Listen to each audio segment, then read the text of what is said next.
Hello friends, नमस्कार। मेरा नाम है अक्षय और स्वागत है आप सभी का आपके अपने इस YouTube channel science study AK में। फ्रेंड्स, आज का जो टॉपिक है वो अपना है म्यूकर। ये कवक के अंदर आता है ना। और इसके अंदर जो अपन कवर करेंगे इसका वर्गीकरण यानी क्लासिफिकेशन और आवास, इसकी संरचना और पोषण तथा वृद्धि, और इसमें जो रिप्रोडक्शन होता है उसको भी देखेंगे।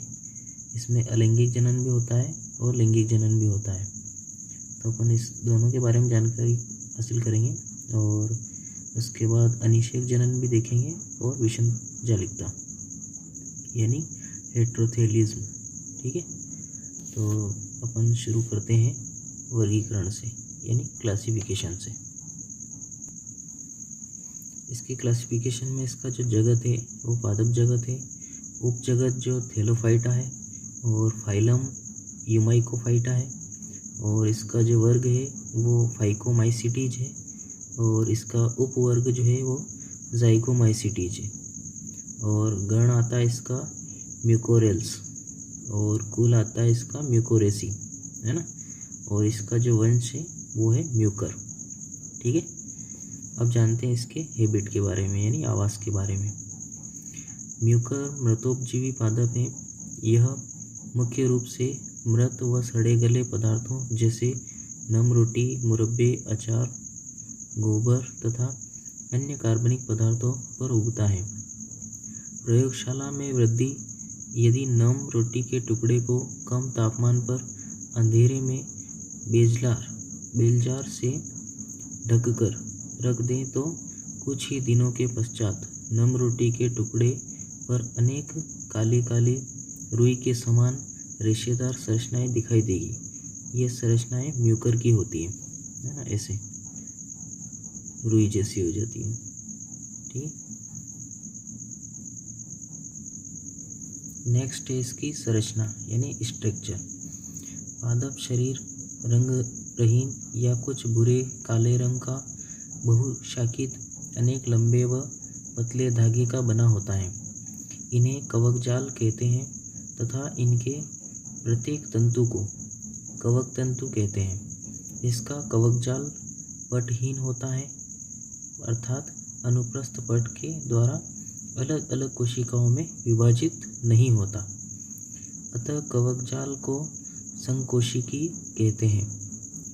कवक तंतुओं की सहायता से यह कार्बनिक पदार्थों से भोजन को अवशोषित कर लेता है, और कवक तंतु की भित्ति कवक सेल्यूलोज या काइटिन की बनी होती है तथा इसके अंदर कोशिका द्रव्य में अनेक छोटी रिक्तिकाएं, तेल गोलिकाएं, कोशिकांग व अनेक केंद्रक होते हैं। ग्लाइकोजन संचित खाद्य पदार्थों के रूप में कोशिका द्रव्य में पाया जाता है, जैसा कि ये चित्र में दिखाया गया है ना। नेक्स्ट है पोषण तथा वृद्धि, न्यूट्रिशन एंड ग्रोथ। म्यूकर एक मृतोपजीवी पादप है तथा यह मृत कार्बनिक पदार्थों से पोषण प्राप्त करता है। कवक के तंतु अधस्तर पर फैलकर उसमें प्रवेश कर जाते हैं।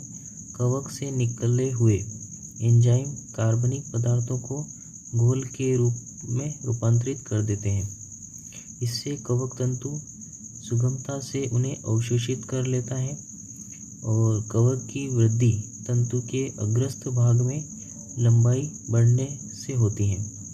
वृद्धि के फलस्वरूप यह एक जाल सा बना देता है। अब इसमें ध्यान देने क्या योग्य बात है, पादपों में सबसे कम गुणसूत्रों की संख्या म्यूकर यानी 2n में होती है। ठीक है, नेक्स्ट है प्रजनन यानी रिप्रोडक्शन। म्यूकर में प्रजनन क्रिया दो प्रकार की होती है, अलैंगिक तथा लैंगिक जनन। फर्स्ट है अलैंगिक जनन। यह जनन क्रिया अनुकूल परिस्थितियों में 3 विधियों द्वारा संपन्न होती है।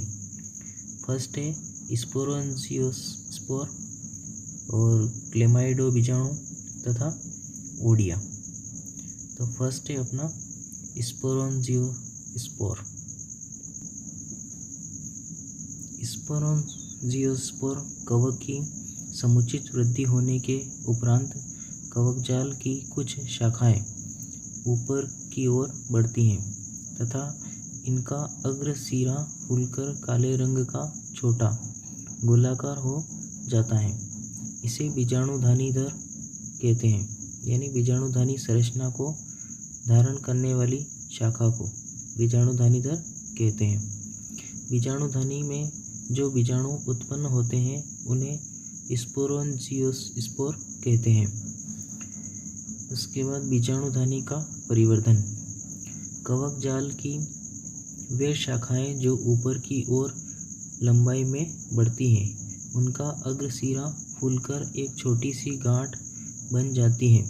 फूले हुए अग्र सिरे में कवक जाल से जीवद्रव्य केंद्रक व संचित खाद्य पदार्थ प्रवाहित होकर एकत्रित हो जाते हैं तथा धीरे धीरे यह रचना फूलकर गोलाकार हो जाती है।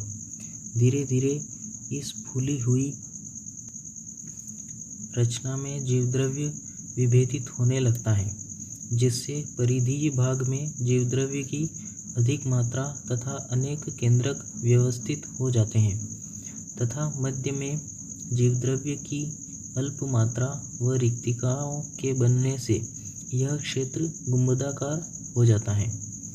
इन दोनों क्षेत्रों के बीच रिक्तिकाओं की परत बन जाती है, जिससे दोनों क्षेत्र पूर्ण स्पष्ट दिखाई देते हैं। मध्य भाग अर्थात गुंबदाकार क्षेत्र को स्तंभिका तथा बाहरी क्षेत्र को बीजाणुई क्षेत्र कहते हैं।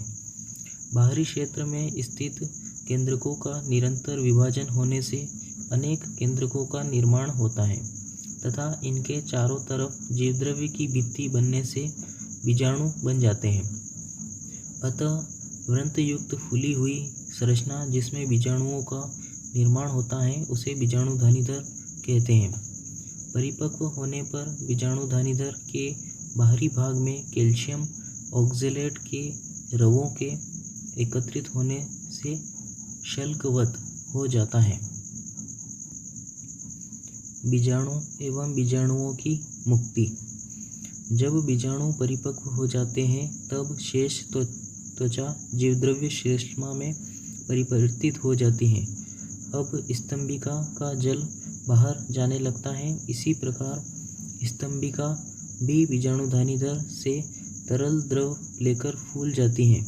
जैसे ही बीजाणुधानी की भित्ति सूखती है त्यों ही स्तंभिका के दबाव फलस्वरूप फट जाती हैं। वह बीजाणु बिखर कर स्वतंत्र हो जाते हैं। प्रत्येक बीजाणु एक कोशिकीय अचल बहुकेंद्रकी व अंडाकार या गोलाकार होते हैं। अनुकूल परिस्थितियों में अंकुरित हो जाते हैं।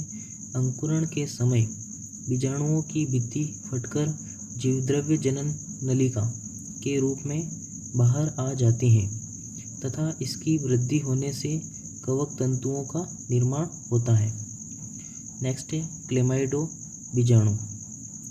म्यूकर की कुछ जातियों में कवक तंतु का जीवद्रव्य स्थान स्थान पर एकत्र हो जाते हैं तथा इनके चारों ओर मोटी भित्ति बन जाती है। अतः ये मोटी भित्ति वाले गोल रचना ही क्लेमाइडो बीजाणु होते हैं। इस प्रकार के बीजाणु प्रतिकूल परिस्थितियों में पड़े रहते हैं, परंतु अनुकूल परिस्थितियों के आने पर अंकुरित होकर नए तंतु का निर्माण करते हैं, जैसे म्यूकर रेसिमोसस, जैसा कि ये चित्र में दिखाया गया है ना ऐसे। नेक्स्ट है ओडिया। अधिक अनुकूल परिस्थितियों के समय कवक तंतु में अनेक अनुप्रस्थ पट बन जाते हैं। इससे कोशिकाओं की एक लंबी श्रृंखला यानी रोटुला अवस्था बन जाती है तथा बाद में फूलकर गोल हो जाती है। इन्हें ओडिया कहा जाता है। ओडिया अंकुरित होकर नए तंतु का निर्माण करते हैं। फ्रेंड्स, वीडियो लंबा होने के कारण बाकी जानकारी आपको नेक्स्ट वीडियो यानी सेकंड पार्ट में मिलेगी, तो आप सेकंड पार्ट ज़रूर देखें। ठीक है।